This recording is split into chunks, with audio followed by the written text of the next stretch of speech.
السلام علیکم ورحمۃ اللہ وبرکاتہ۔ جو حضرات پھیل کر بیٹھے ہیں ان سے درخواست ہے کہ وہ سامنے آ جائیں تو بات کرنے میں بھی آسانی ہوگی، آپ لوگوں کے لیے سمجھنے میں بھی آسانی ہوگی۔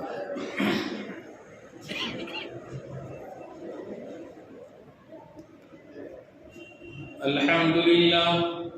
للہ وکفا وسلام علی عباده الذین اصطفى، اما بعد فاعوذ باللہ من الشیطان الرجیم، بسم اللہ الرحمن الرحیم۔ ومن آیاته ان خلق لکم من انفسکم ازواجا لتسکنوا الیہا وجعل بينكم مودة ورحمة إن في ذلك لآيات لقوم يتفكرون۔ صدق الله مولانا العلي العظيم، وقال النبي صلى الله عليه وسلم: النكاح من سنتي، وقال: فمن رغب عن سنتي فليس مني، أو كما قال عليه الصلاة والسلام۔ وصدق رسوله النبي الأمي الكريم، نحن على ذلك لمن الشاهدين والشاكرين، والحمد لله رب العالمين۔ اللهم صل على سيدنا محمد وعلى آل سيدنا محمد وأصحابه وأزواجه وبارك وسلم۔ محترم بزرگوں اور دوستو، آج بعد نماز جمعہ اس مسجد میں ایک عقد ہے، یعنی نکاح ہے، اور نکاح سے متعلق کچھ ہدایات جو قرآن اور حدیث میں بیان کی گئی ہے اس کو آپ حضرات کے سامنے رکھنا ہے۔ نکاح اسلامی نقطہ نظر سے ایک عبادت ہے۔ جب سے دنیا بنی ہے تب سے لے کر آج تک تقریباً سبھی مذاہب میں اور سبھی شریف اور فطرت سے لگاؤ رکھنے والے انسانوں کے بیچ میں شادی کا بندھن کسی نہ کسی شکل میں کچھ رسومات اور رواج کے ساتھ جاری رہا ہے۔ حضرت آدم علیہ السلام پہلے انسان اور پہلے نبی، اللہ تعالیٰ نے انہی سے ان کی بیوی حضرت حوا کو پیدا کیا اور دونوں کا نکاح ہوا، اور پھر اس کے بعد ان کی اولادیں ہوئی۔ دنیا میں پہلا رشتہ جو قائم ہوا وہ میاں بیوی کا رشتہ تھا، اور پھر بعد میں دوسرے رشتے بعد میں بنے، ماں باپ کا رشتہ بعد میں بنا، اولاد کا رشتہ بعد میں بنا، بھائی بہنوں کا رشتہ بعد میں بنا۔ اور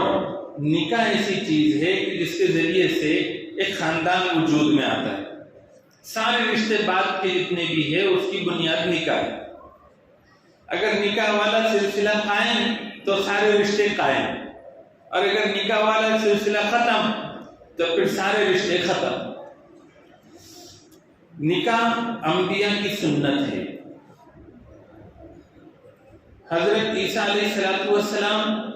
اور حضرت یحییٰ علیہ السلام کو چھوڑ کر باقی جتنے پیغمبر آئے سب نے نکاح فرمایا۔ حضرت یحییٰ علیہ السلام کو تو رغبت ہی نہیں تھی، آپ اتنے یکسو تھے اللہ کی عبادت میں کہ نکاح کی حاجت اور ضرورت ہی باقی نہیں رہی تھی۔ اور حضرت عیسیٰ علیہ السلام کو اللہ تعالیٰ نے آسمان پر اٹھا لیا۔ اب قرب قیامت میں جب وہ آسمان سے اتریں گے تو اس وقت میں ان کا بھی نکاح ہوگا۔ سب سے بڑی بات یہ کہ حضور پاک علیہ السلام نے فرمایا النکاح من سنتی، نکاح میری سنت ہے۔ آپ صلی اللہ علیہ وسلم نے متعدد نکاح فرمائے۔ اسلام میں نکاح ایک عظیم الشان عبادت ہے۔ اور اس سے بہت سارے دنیا اور دین کے مسائل اور ضرورتیں انسان کی وابستہ ہے۔ دنیا میں نکاح کے سلسلے میں دو نظریے بڑی تیزی سے پھیل رہے ہیں۔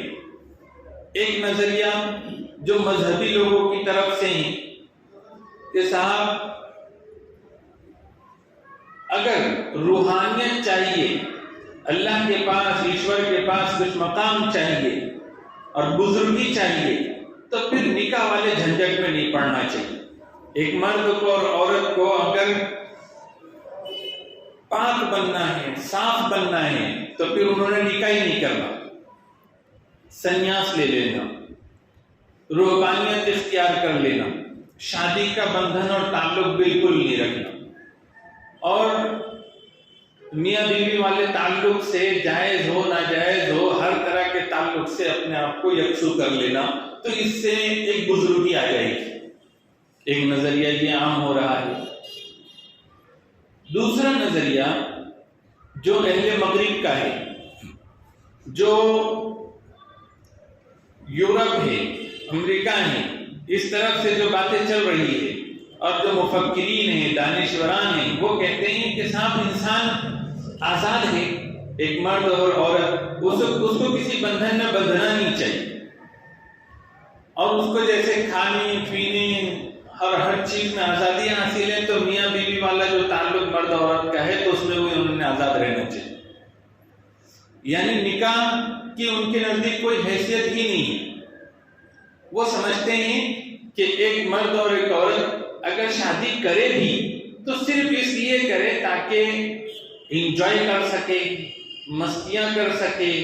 اور ایک سیکشول لائف ان کی ہو، اور عیاشی، مد مستی اور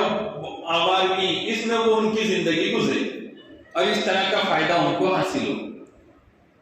اور یہ چیز بغیر شادی کے بھی ہو سکتی ہے کہ شادی کیے بغیر ایگریمنٹ کر لیا جائے، لڑکی اپنے بوائے فرینڈ سے، بوائے فرینڈ اپنے گرل فرینڈ سے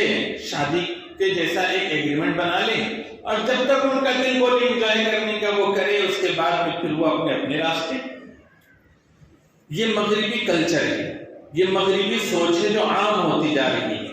اور اس کے نتیجے میں ایک تو بے حیائی فروغ پا رہی ہے، تو دوسرے خاندانی نظام درہم برہم ہو کے رہ گیا۔ جن ملکوں میں، جن سوسائٹیوں میں اس کو عام کیا گیا ہے، وہاں کی صورتحال ایسی ہے کہ وہاں کے فکر مند حضرات پریشان ہیں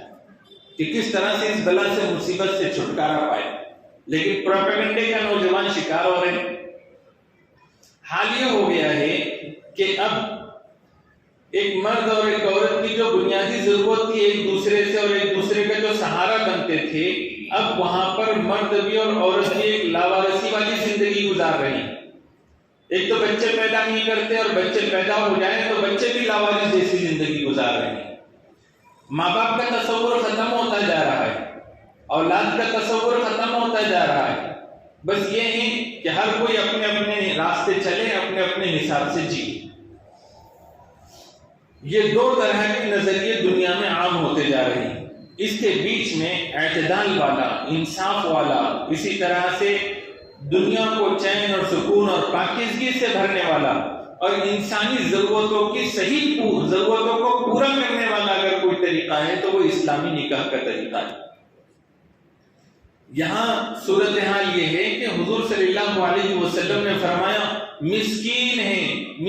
ہے وہ آدمی کہ جو نکاح نہ کیا ہوا ہو، بے نکاح ہو۔ صحابہ نے عرض کی، اللہ کے رسول، اگرچہ کہ وہ مالدار ہو، پیسہ اس کے پاس ہے، پھر بھی وہ مسکین، محتاج؟ تو حضور صلی اللہ علیہ وسلم نے فرمایا کہ ہاں، اگرچہ اس کے پاس پیسہ ہو، دولت ہو، تب بھی وہ شخص مسکین۔ حضور نے فرمایا مسکین ہے وہ خاتون، وہ عورت جو بے نکاحی ہے، جس کی شادی نہیں ہوئی ہے۔ صحابہ نے پھر پوچھا، اگرچہ کہ اس کے پاس پیسہ ہو، دولت ہو؟ حضور نے فرمایا کہ ہاں، تب بھی وہ مسکین ہے، کیونکہ مال اور پیسے کا جو مقصد ہے وہ راحت، اطمینان اور سکون ہے۔ ایک آدمی کے پاس یا ایک عورت عورت کے پاس کتنی ہی دولت آ جائے، اس مقصد کو وہ حاصل کر ہی نہیں سکتے راحت اور سکون کے جب تک کہ وہ شادی نہ کرے۔ یہی وجہ ہے کہ شریف گھرانوں کا حال یہ ہوتا ہے، شریف ذمہ داروں کا حال یہ ہوتا ہے کہ جب ان کا بچہ جوان ہو جاتا ہے، بچی جوان ہو جاتی ہے، اگرچہ کہ ان کے پاس عزت ہے، پیسہ ہے، تعلیم ہے، لیکن اس کے باوجود بھی وہ سمجھتے ہیں کہ ہمارے بچے کی پاکیزگی کے لیے، بچی کی پاکیزگی کے لیے، اور ان کو اطمینان اور سکون ملے ہمارے سارے اسباب سے، اس کے لیے وہ ضروری سمجھتے ہیں کہ بچے اور بچی کا نکاح کر دیا جائے۔ اسلام میں اتنی اہمیت ہے نکاح کی کہ حضور صلی اللہ علیہ وسلم نے فرمایا کہ جو میری سنت سے اعراض کرے، میری سنت سے منہ موڑے، وہ مجھ سے نہیں ہے، یعنی میرا اس سے کوئی رشتہ اور تعلق نہیں۔ ایک روایت میں فرمایا گیا کہ وہ ہم مسلمانوں میں سے نہیں، یعنی اسلام کی بہت زیادہ، اسلام میں نکاح کی بہت زیادہ اہمیت ہے۔ حضور صلی اللہ علیہ وسلم نے ایک مرتبہ نوجوانوں سے خطاب کرتے ہوئے فرمایا، یا معاشر الشباب، اے نوجوانوں کی جماعت، تم میں سے جو کیپیسٹی رکھتے ہیں، گنجائش رکھتے ہیں، استطاعت رکھتے ہیں کہ نکاح کر لے، یعنی بیوی کے جسمانی اور مالی حقوق ادا کر سکتے ہیں، تو ان کو چاہیے کہ وہ جلدی سے شادی کر لے، کیونکہ شادی کرنے سے نگاہیں پست رہتی ہے اور شرمگاہ کا استعمال صحیح ہو جاتا ہے، اس کی حفاظت ہوتی ہے۔ پھر فرمایا کہ تم میں سے جو شخص ایسا ہو کہ جو مالی حقوق یا جسمانی حقوق ادا کرنے پر قادر نہیں ہے، تو پھر اس کو چاہیے کہ وقتاً فوقتاً روزے رکھا کرے، کیونکہ روزے رکھنے سے بھی کسی درجے میں یہ مقصد حاصل ہو سکتا ہے۔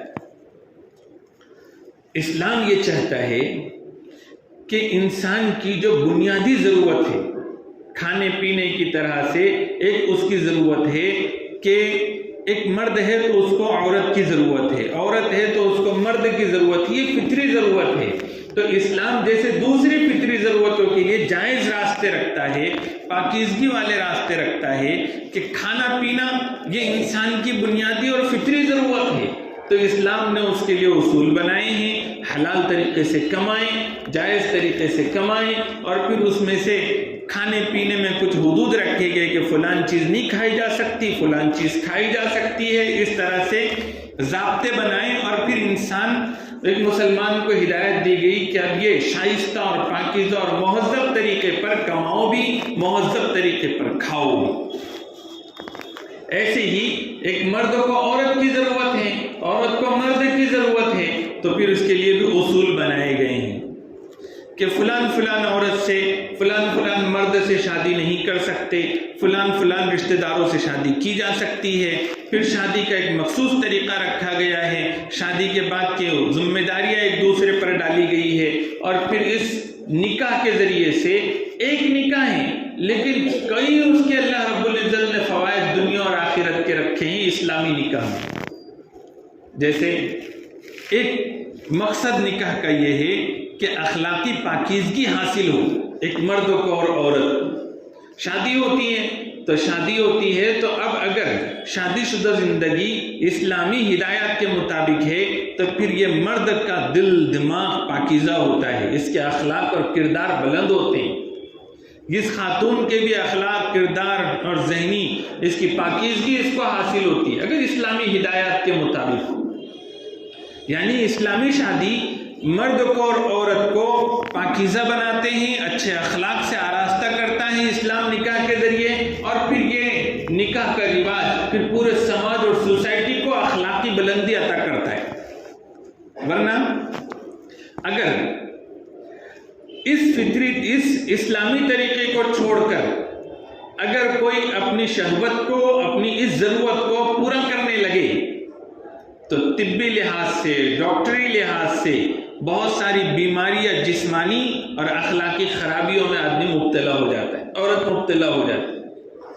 اب دنیا اتنی آواز لگا رہی ہے کہ ایک 16 سال کا 17 سال کا لڑکا ہے، 16-17 سال کی لڑکی ہے، یا پھر ایک مرد اور ایک عورت اگر اپنی رضامندی سے، خوشی سے اگر اپنا آپس میں تعلق اگر قائم کر لے تو لیکن اس کے باوجود بھی کتنے ہی آزاد خیال لوگ کیوں نہ ہوں، اگر جب وہ ایسی حرکت کرتے ہیں تو عمومی سطح پر ہونا کیا چاہیے کہ وہ ان کو آزادی ہے، ان کو کر سکتے ہیں، لیکن ایسا نہیں ہوتا۔ کتنے ہی برے لوگ ہوں، کتنے ہی اس آزادی کی حمایت کرنے والے لوگ ہوں، انسان کی طبیعت اور فطرت میں جو چیز اللہ نے رکھی وہ یہ کہ ایسے لوگوں پر بھی انگلیاں اٹھائی جاتی اور بولا جاتا ہے کہ یہ شرافت سے گری ہوئی حرکت انہوں نے کی، اخلاق سے گری ہوئی حرکت ان کی ہے، یعنی ان کو کوئی اچھا نہیں سمجھتا، برا ہی سمجھتا ہے۔ تو اخلاقی گراوٹ کا ذریعہ صحت اور عمومی آب و ہوا کو خراب کرنے کا ذریعہ یہ ناجائز رشتے بنتے ہیں، ایڈز جیسی بیماریاں ہوتی ہیں، جلد اور دوسری قسم کی بیماریاں، جسمانی بیماریاں، کمزوریاں لاحق ہوتی ہیں، لوگ بے حیائی کے ایڈکٹ بن جاتے ہیں اور پھر ان کی زندگی بے سکونی والی بن جاتی ہے۔ اور اگر اس نظریے پر آ جائیں کہ صاحب اس کے بغیر پاکیزگی حاصل کرنی ہے، اب جن مذہب والوں نے روحانیت کو لیا، سنیاس بننے کو انہوں نے ضروری سمجھا، یعنی اوپر والے کے نزدیک جانے کے لیے اور اس کا قرب حاصل کرنے کے لیے، تو انہوں نے بھی فطرت سے کھلواڑ کیا۔ یا تو اگر وہ اپنے موقف میں مضبوط ہے اور بالکل بھی انہوں نے انسانی جو ضرورت رہتی ہے تو اس کو انہوں نے کنٹرول میں رکھا ہے، اس کا لازمی نتیجہ یہ ہوتا ہے کہ جسم پر بہت برے اس کے اثرات پڑتے ہیں، دل دماغ پر اثرات پڑتے ہیں۔ آج اگر ایک رپورٹ اٹھا کر دیکھیں کہ جس میں امریکہ میں سب سے زیادہ پاگل خانے ہیں، اور امریکہ میں بھی واشنگٹن جو اس کی راجدھانی ہے وہاں زیادہ پاگل خانے ہیں، اور ان پاگل خانوں کی اگر تعداد دیکھیں گے تو ان میں ہر 4 میں سے 1 شادی شدہ ہوگا اور 3 بغیر شادی شدہ ہوگا، یعنی کہ اس کا دماغ پر بہت منفی اثر پڑتا ہے۔ صحیح طریقے سے آدمی سوچ نہیں سکتا، سمجھ نہیں سکتا۔ اس لیے دیکھو آپ جو لوگ شادیاں نہیں کرتے وہ کتنے تماشے کرتے ہیں، اور پھر اب اگر وہ اپنے آپ پر کنٹرول نہیں رکھ سکے تو پھر وہ واقعات بھی رونما ہوتے ہیں کہ ہوتے مذہبی شخصیات، ہوتے ہیں بہت بڑے گرو، ہوتے ہیں بہت بڑے سنیاسی، لیکن پھر ان کے واقعات، ان کے اسکینڈل نکل کر آتے ہیں اور ان کی بدنامی ہوتی ہے۔ مرد ہو یا عورت، ایک تو وہ اپنی فطری ضرورت کو دبا نہیں سکتے، اگر دبائیں گے تو ان کا دماغ خراب ہوگا، خود بھی پریشان رہیں گے، پوری دنیا کو پریشان کریں گے، اور اگر کنٹرول نہیں کر پائے تو پھر دوسری سماجی خرابیاں پیدا کریں گے، استحصال کریں گے، اور ریپ کا سلسلہ شروع ہوگا، ناجائز فائدے اٹھائے جائیں گے، آستھا کا، مجبوریوں کا فائدہ اٹھائیں گے۔ اسلام نے ایک اعتدال والا راستہ دیا۔ تو ایک فائدہ تو اسلامی نکاح میں یہ ہوتا ہے کہ مرد اور عورت اگر اسلامی ہدایات کے مطابق زندگی گزارے اور شادی کرے تو پھر اس کے ذریعے سے اخلاقی پاکیزگی حاصل ہوتی ہے اور پوری سوسائٹی پاکیزہ بنتی ہے۔ دوسرا فائدہ جو ہوتا ہے وہ یہ ہوتا ہے کہ جو انسان کو اللہ نے دنیا میں بھیجا، مرد ہو یا عورت، اس کا واحد مقصد یہ ہے کہ اپنے رب کو خوش کر کے جائے، اپنے اللہ کو راضی کر کے جائیں، مقصد ہے عبادت۔ وَمَا خَلَقْتُ الْجِنَّ وَالْإِنسَ إِلَّا لِيَعْبُدُونَ، اللہ فرماتے ہیں میں نے انسانوں کو اور جناتوں کو صرف اور صرف اپنی عبادت کے لیے پیدا کیا ہے۔ اب ایک مسلمان نوجوان خاتون، بچی اب یہ چاہتے ہیں کہ ہم اللہ کی بندگی کے ساتھ زندگی گزاریں، تو یہ نکاح ان کے لیے بہترین معاون اور شریک دے دیتا ہے۔ آدمی انفرادی طور پر اللہ کو خوش کرنا چاہے اور عبادت والی زندگی پر جمنا چاہے تو جم نہیں سکتا۔ اس کے لیے اللہ تعالیٰ نے اسلامی ازدواجی زندگی جو رکھی ہے، اسلامی جو شادی رکھی ہے، اس کا لازمی نتیجہ یہ ہوتا ہے کہ ایک مرد کو بیوی کی شکل میں بہترین مددگار مل جاتی ہے جو بندے کو اللہ کا بندہ بنانے میں کام کرتی ہے،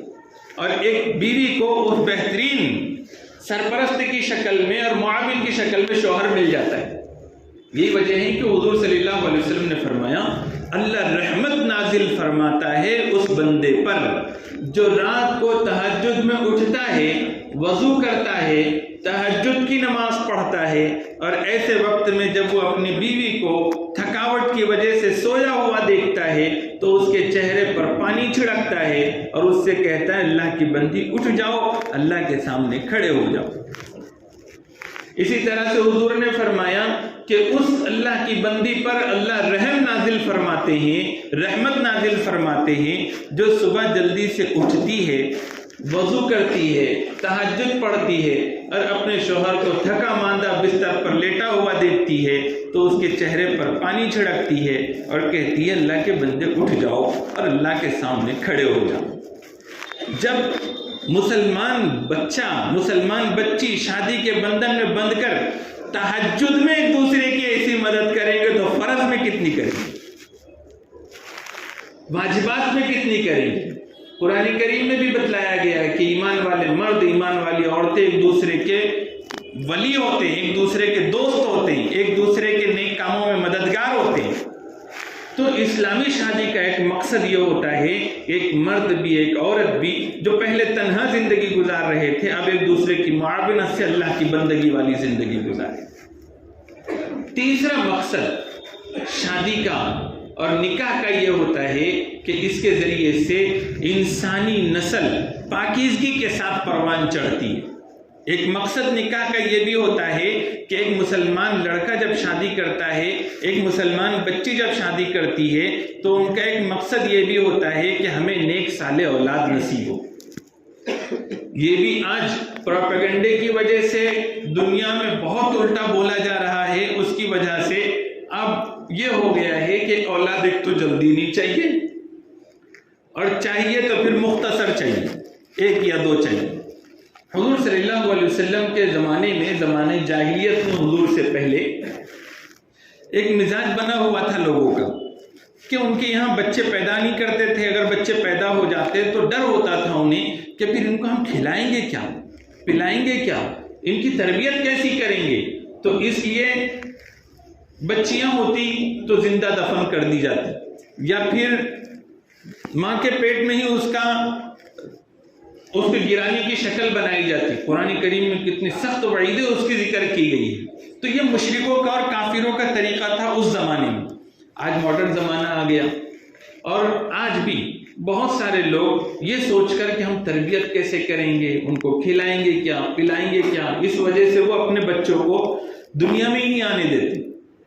چاہتے ہیں کہ بس ایک یا دو بچے اور اس کے بعد ختم، جبکہ شادی کا ایک اہم مقصد تھا اولاد کا حصول۔ یہ تو فقر، فاقہ، تنگدستی جس کے بارے میں قرآن کریم میں بتائیں کہ نحن نرزقہم وإیاکم، کہ تم اس کے ڈر سے کیوں بچے ضائع کرتے ہو، ہم ان کو بھی کھلائیں گے، ان کو بھی روزی دیں گے اور تم کو بھی دیں گے، اس کی فکر مت کرو۔ لیکن ایک آج کے زمانے میں اگر صحیح طریقے سے دیکھیں نا تو اس وجہ سے بہت کم بچے ضائع کیے جا رہے ہوں گے، زیادہ تر اس لیے کیے جا رہے ہیں کہ میاں بیوی چاہتے ہیں کہ ہمارے عیش مستی کے دنوں میں حرج نہ ہو، ہمارے کو فریڈم ملے، راحت ملے، آرام ملے، اس کے لیے بچے نہیں چاہیے۔ حضور صلی اللہ علیہ وسلم نے فرمایا کہ ایسی عورتوں سے شادی کرو جن کے یہاں زیادہ بچے پیدا ہوتے ہیں، اور کیوں؟ اس لیے کہ قیامت کے دن میں دوسری قوموں پر فخر کروں کہ میری امت اتنی بڑھی ہوئی ہے۔ حضرت عمر فاروق رضی اللہ تعالیٰ عنہ نے ایک مرتبہ فرمایا کہ میں شادیاں کرتا ہوں، اگرچہ کہ میرے اندر اب وہ خواہش باقی نہیں ہے کہ جس کی وجہ سے میں شادیاں کروں۔ تو پوچھنے والوں نے پوچھا کہ پھر آپ کو کون سی چیز ہے جس کی وجہ سے آپ شادی کرتے، کون سی چیز آپ کو مجبور کرتی؟ تو آپ نے فرمایا کہ